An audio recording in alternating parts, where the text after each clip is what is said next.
Hello everyone and welcome back to the channel. Today we have a very interesting episode about a new telescope that I acquired recently, and we'll talk about it. Did I really need a new telescope? Did I really?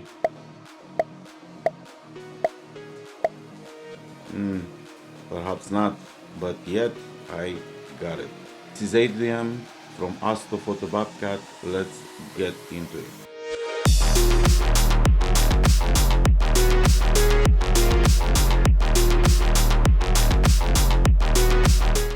A while back I was talking with a good friend of mine about telescopes. Of course, he's an astrophotographer as me, and I explained to him that I need a bigger refractor. And he told me that a friend of his, he has like a very nice Orion telescope, a refractor that he wants to sell. And I said that I'm interested, and he explained to me why that specific telescope it's very good and very rare, and very hard to actually find. I mentioned that it's an Orion telescope. It's EON Apochromatic telescope. It's 120 millimeters and it has an f of 7.5, and it's a very special telescope because of the glass that is being used to construct it. It's an FPL 53, which is an extra low dispersion ED glass that gives you very high contrast and very good details when used for astrophotography.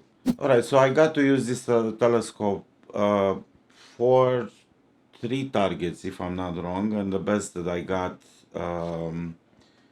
the best picture that came out of this is of Lagoon Nebula, and I did gather about 15 hours of data of hydrogen, oxygen, sulfur, and with a monochrome camera with a QHY 268M, and I've been blown away by the details of this telescope, of the glass.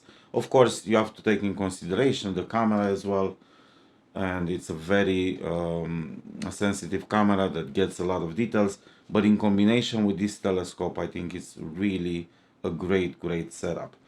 As I mentioned before, or I don't think I did mention, but this telescope is been discontinued for a while.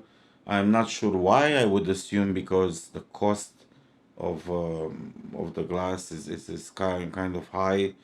They generally try to make telescopes that are more affordable, which is a good thing. The glass they're using now is not a bad glass, but this one it's a higher quality. So the reason that I got this telescope was to get a bigger aperture, and you have a bigger aperture, you can go a little bit closer to the target, you can get a little bit more details. And as I mentioned before, this being a very performant telescope is actually going very well with the QHY camera, with the mono setup that I have. And I was able to actually gather enough data for Lagoon Nebula.